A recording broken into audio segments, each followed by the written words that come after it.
Okay, so this is lesson 6. You've made it to the final lesson in this first series. This lesson's about building smart scripts. What we're going to do here is kind of take things up a notch and give you some new facilities for making sure your scripts are as sort of smart and powerful as possible. We're going to go through these 5 topics. We'll start with a look at the ultimate thread group and how it differs from a regular thread group. Then we'll go to a couple post processors, a couple examples, the kind of the most commonly used ones, the regex and the JSON extractors. Then we'll look at 3 controllers, logic controllers, the simple throughput and transaction controllers. We'll take a step back and look at functions which can be used anywhere in your test plan. And then we'll wrap up by looking at CSV files, a way to bring in data to your test plans.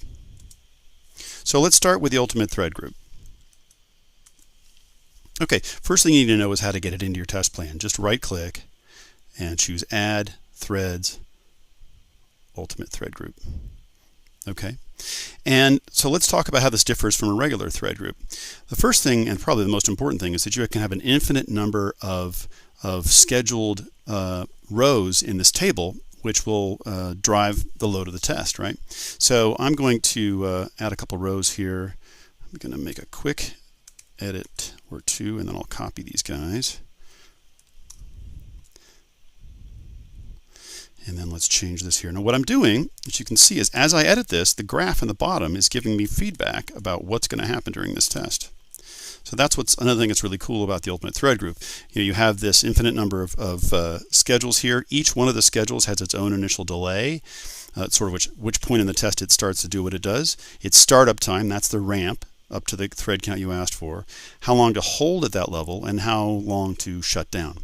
And as you can see, what I've done here is to sort of pretend that 100 users are arriving every 10 seconds and that they come in pretty hot after the initial ramp up and they stick around for 60 seconds and then they go away, right? So that's the ultimate thread group.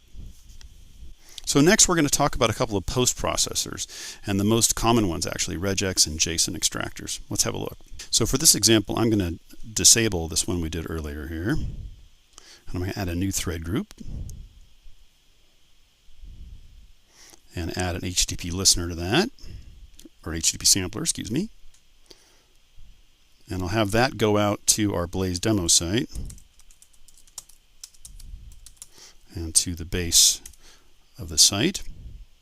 And then I want to add what we're talking about here, which is a post processor. So we go to post processors, and you'll see there's quite a list there, different types you can use. We're going to focus on regex and JSON today, but you can explore the others. These are the most common. So let's take a look at what's happening here. So the regex will look in the results. So we're going to go to this URL, we're going to pull this document, and then we're going to look at the response. Now we could look at the body of the response, the body unescaped, the body format as a document, just the response headers, just the request headers, the URL itself, and the HTTP response code and the message that comes with it. In this case, we're going to look at the body, and we need to give the reference name. This is the variable we're going to store the value in. So let's call this regex result. Okay? And then here's where we put the regular expression. You could put a complex regular expression in here. We're just going to do something really simple. We're going to look for a string, the string welcome. Now template, if we did use a complex regular expression, it might return several items in an array. The template would tell you which part of the array to grab. So I could do $0 to grab the entire array. I could do $10 to grab the first item in the array. In this case, we're going to go here $0. Now, if there were multiple matches, if you were looking for a string which perhaps might show up more than once on a page, you would say, which one do you want to get? 0 would randomly choose one. In this case, we want the first one that's going to come back. And then the most important thing here, really, a little tip, this default value. Don't leave this blank. What you want to do here is put not found. And the reason why is if we don't find the regex when we're debugging, it's much easier to debug if we have this not found returned as a result, right? Now, in order to see the result of what's happening here, we need to add a couple of things. So let's go back up here and add a listener. The first one we're going to do is we're going to add this view results tree listener, right? And we're also going to add a debug sampler. Whoops, pardon me, I want to be here. Add a debug sampler. And what this will do is the debug sampler will actually get the values that will show us the values of variables that are coming out, right? So again, we're going to go to this URL. We're going to look for the string welcome, and let's save this. And let's go to the view results tree and fire it up. Okay, now if we click to enter the debug sampler and look at the response data, we'll see indeed the regex came back as welcome. And there's some other information here about the fact that indeed it was the first and there was only one of them. But we got what we expected. Now, just to show what's going to happen if we don't find what we want, let's go over here and break this on purpose by adding an exclamation point to it, right? And now, if I come over here, I run this again. Okay, we look at that guy. We'll see that indeed the result comes back not found, just as we expected. Okay, so that is the post processor for regex. Let's go on to the JSON path extractor. So let's disable this thread group we created earlier and create a new one. And then under here, we'll put a sampler called a dummy sampler. And what the dummy sampler will let us do is kind of send any result we want. This is good for troubleshooting, right? So I'm going to go grab a JSON payload here. I'm going to make that the response data. It's always going to send that same response, right?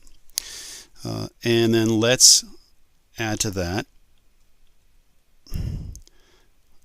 post processor JSON path extractor, right? Now, like the regex, we're going to give it a variable name. So let's just call this JSON result.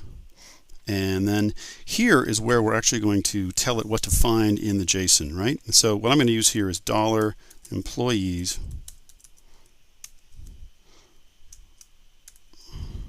star bracket dot first name.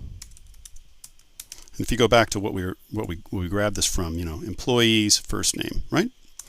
So, and then the default value, like before, we want to make this not found, so that if something goes wrong, we'll get that back and we'll know what's going on a little bit better. Okay, now in order to see the results here, let's do two things. Let's add a debug sampler again and a view results tree listener. There we go. All right, save that, fire it up.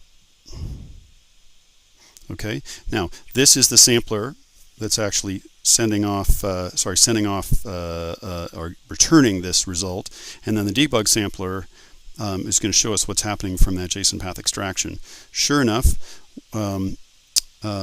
we were shooting for the first name back, and we got two results, John and Anna, like we should. Okay, so now let's see what happens if we deliberately break this. Let's make this employees.first. Save that and run it. Come down, look here. That next run, we'll see we get the not found. Okay, so that's the JSON path extractor. Now we've looked at both the regex extractor, the regex extractor and the JSON path extractor.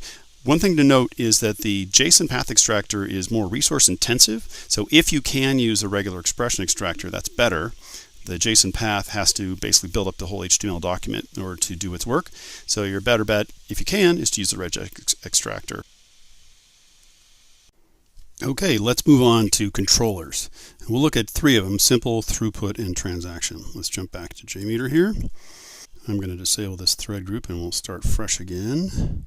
Whoops, disable. Okay, go for another thread group.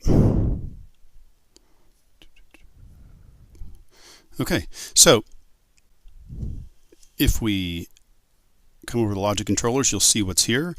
There's quite a few. Some things you might be familiar with, before each or if, kind of if-then kind of thing. We're going to focus first on one called simple controller, and it is indeed simple. All a simple controller does is provide a way to organize the contents of your tree. So you can contain other controllers and other items, samplers, etc. within the simple controller. So this is just for readability and organization of your test plan, right? So we'd give it a name like main loop here or something like that, right? You know, that's the idea behind behind this guy. So that's all he does. Now the second one we're going to add is a throughput controller. So let's go to Logic Controllers Throughput. Now throughput is pretty powerful, pretty useful, pretty cool. So what you do with throughput, by default, notice it says % executions. So what you nest under here will be executed using a percentage of throughput. If I put 50 in here, then half the times the thread passes through there, it'll actually execute what's in this controller, right? So if you want something to happen 50% of the time, you leave it at 50, and as the execution comes through, half the time what's nested under here will be executed. For instance, there could be samplers under here or more logic.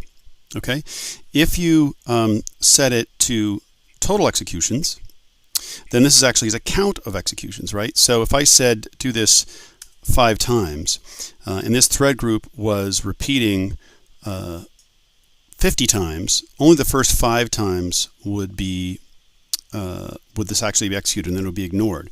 If you check per user, it basically says for each separate thread execution that comes through, do it this many times. If you think about it, if you're doing a loop, you may want something to happen a certain number of times and then sort of fall out of the loop. That's one way this could be done. Okay, so that's throughput controller. Okay, so the last controller I'm going to show you today is the transaction controller. So transaction controller, and to make this more obvious, let me add some elements underneath.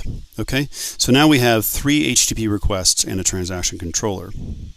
What the controller does is it generates an additional sample which measures the overall time for the steps taken that are nested within it, right? And you'll notice it has a couple of properties. Let's take a look. So generate parent sample. If I check this, then it'll encapsulate these requests. There will only be one label, this one here, that reports the timings. And these 3 would be aggregated in, and only one thing would print out, right? If I uncheck this, it's still going to calculate the aggregated timing, but I'll end up with 4 timings, 1, 2, 3, 4, right? So generate parent sample keeps it tidy and doesn't expose the individual ones, and unchecking it gives you the individual ones plus the rolled up total, right? One of the advantages of choosing generate parent sample is that I can actually create an assertion on here. If I were to do an assertion on here, this will be enforced for the entire set. I don't have to create 3 separate assertions, right? And then the last thing to cover here is this include duration of timer and pre-post processors and generated sample.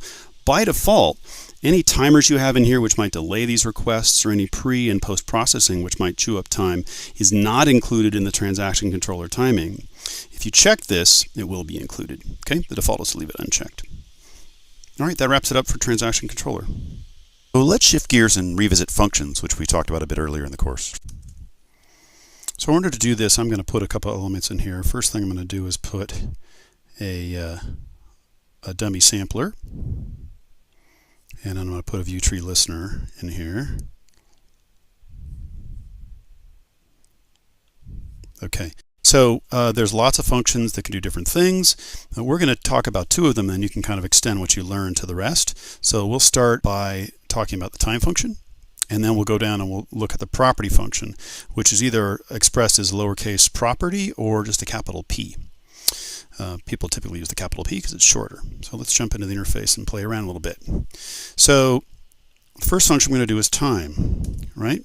And if I just leave it like this with nothing in the parentheses, and we come down here to the view results tree and we run this, we'll see that that sampler's label became the number of milliseconds since epoch. So this is the result of the time function with no arguments to it, which is the number of milliseconds since the beginning of time, right? And if we come up here though, and we instead put in year, month, date, run it again, we'll see that we get March 13th of 2017. Now just to recap, I'm using this here in the label field of this dummy sampler just so we could see the results really easily here. But a function could be used anywhere in JMeter the text would appear. So you could use this in the path to a file, in the URL to a site, in any place that you want to swap in a dynamic value. So it's extremely powerful. Let's look at another super important function, which is the properties function, right? So that's expressed again either as the word properties, or property rather, or more typically just a capital P, like this. So let's review the difference between properties and variables. So JMeter properties are data holders which are shared amongst all threads, right? Variables, in contrast, can only have context within a single thread. So a variable that's set in here cannot be read in here, for instance. But a property is available throughout the entire test plan. The other thing that's really important about properties is that they can be set either in a properties file or in a command line. And that's important because it lets you create large portions of your test which are dynamic without having to edit the file itself. So you can reuse a JMeter test many different ways, say production and staging and whatever, or you could use different variables. But we'll drill in a little bit. Let's do an example. Let's say the property is RPS. Okay, and I can give it a default value of 10. So the property name is mandatory and the default value is optional, right? And let's go down here and see what happens when we run this. Okay, we didn't set the property in a command line or a property file, and so of course we got the default value. So properties is a really valuable, useful feature. It's an important function. I recommend you use it, learn it, and enjoy it. Especially consider using command line arguments for launching tests with those values, or having properties files that get laid down if you're more of a source code control kind of person. That's it for properties. So let's wrap up today's lesson by talking about CSV files and an element called the CSV dataset config. Before we jump in, let's just talk about why we would use CSV files, right, in the CSV dataset config. And the main reason is to do data-driven testing. If you've got things like logins and passwords or part numbers or URLs that you need to use in your test, the last thing you want to do is hard code those into your test plan. Build the logic of your test and then be able to feed fresh, renewed data as needed to the test using a CSV file. Now the file I'm going to use in this example is real simple. It's a names.csv file with 2 rows in it, and they're comma separated, right? And before I go into JMeter, I want to show you the folder these files actually live in. Okay, so here we are, and we can see I've got my names.csv file. And the reason I brought you here is I want to show you a clever trick for making your test more portable. If I launch JMeter from within this folder, then I don't need to use an absolute path to the file name. Or I could launch it in a, I could come up one folder and I could launch JMeter and reference the file down below in a folder. The point is, with a relative file location, either the same folder or below, I have the ability to make it much more portable. So let's go back down in here and let's launch JMeter. Okay, so to make this work, let's add a thread group here and an HTTP sampler.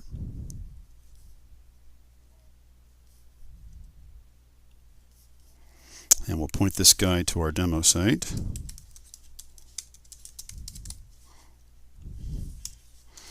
Okay, and then we'll add a CSV data config. So config element, CSV dataset config. Great. Now let's talk about what we're seeing here, right? So because I launched from the same folder as where that file lives, I don't need to put a path in here, right? So this is just going to be names.csv. And then file encoding, I can leave this blank. By default, this will be UTF-8. And if you're using some other encoding format, you'd have to put it in here, but we'll leave it blank. And then variable names, this is where we tie into the columns that were in that file. And if we go back to the file, we'll see that I've got last name, comma, first name, right? So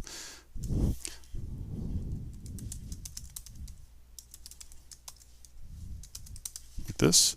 And you'll notice we did use commas as our delimiter, so we can leave it as the default. And I'm going to skip this one. So recycle and edit file. These two fields are kind of important. So recycle and edit file defaults to true, and what that's going to do, if we come back here, let's say I run through this 50 times or 100 times. It's just going to keep reusing the file. It'll get to the end of the list and come back up. Imagine this list were 100 long or 1,000 long. As you get to the bottom of it, do you want to stop or do you want to recycle? And if you don't mind having repeats, then recycling is fine. If it's critical that you not repeat, then you wouldn't. So you would set this to false. Whoops. You would set this to false if you needed to not reuse anything, if it was critical to not reuse anything. But normally this is going to be true. And then this last one, let's say if we had this at false, the last one, stop the thread on a file. So in this case, if we say true, then when it gets to the end of the list, it's actually going to stop this particular thread. And if this is the only thread remaining in the test, it's going to exit as well. The test would end. So, but to get started, let's just let's set this back to the default of true, and this defaults, and then let's add a listener in here so we can watch what's happening. And then what I'm going to do is I'm going to use that trick we used before, which is up here. I'm going to give this thing, I'm going to put the variable here so we can see it. So dollar squiggly first name. Okay. And now if we come down here and we run this, there I am, right?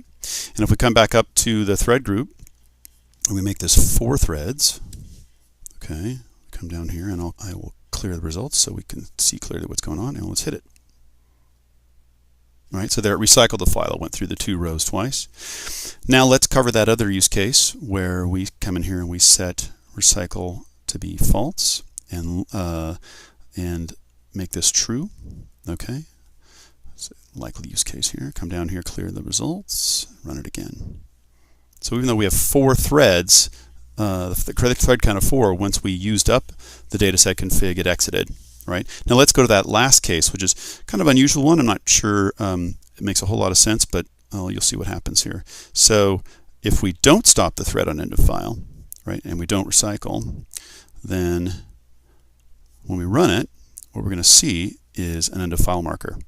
Right? And you don't really want to get this, but this is good for troubleshooting. You can see what's happening. Right? So that's dataset config. And now remember, you can use multiple of these for multiple parts of your test, so you can have quite a fair bit of complexity of how you use these. And again, my tip about putting the file or launching JMeter from the same folder as the file lives in, so that you don't have to use an absolute path, makes it much more shareable from one person to another, or putting it up, for instance, putting it up on the cloud. That is CSV data config. Let's wrap up for the day. Okay, so let's recap what we covered today, all in the quest of making our scripts smarter. First thing we looked at was the ultimate thread group, which let us build a series of arbitrary peaks and valleys of the load, as many as we wanted, and have a graph showing us exactly how it was going to behave before we ever ran the test. Then we looked at how to extract values from results using regex and JSON path. And then we looked at some logic controllers, simple, throughput, and transaction. Remember, the simple was just a way to organize your test and make it more self-documented. And throughput let us selectively fire an area of the test based on a percentage or a number of passes. And then transaction let us aggregate multiple nested pieces underneath as a single number or as an additional number that told you the total. We looked at functions and how we could use a special function and properties to put information wherever we want in our test. And the special case of using properties throughout your test so that you can drive the behavior of your test from a command line or a properties file.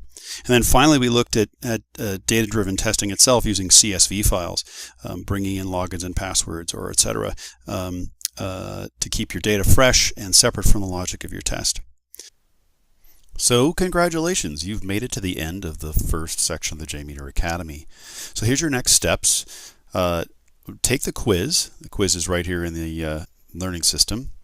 And then consider browsing over to blazemeter.com/JMeter. So that's the Blazemeter blog, and that's tips and tricks for JMeter. And you can also follow at Blazemeter on Twitter for more tips. Let's have a look at that blog. Okay, here we are. So we're at blazemeter.com/JMeter, and you'll notice there's a lot of topics on the blog, right? But in the JMeter section, you'll find a wealth of both technical and sort of best practice information. Here's about scripting assertions in Groovy.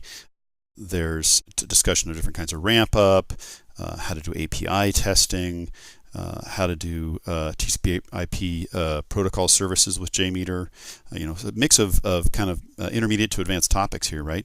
Endurance testing, and on and on. So you can see there's a wealth of stuff here. So after you take the quiz and maybe follow at Blazemeter on Twitter, spend some time exploring here and looking for what's interesting. Again, thanks for joining us and enjoy your adventure with JMeter.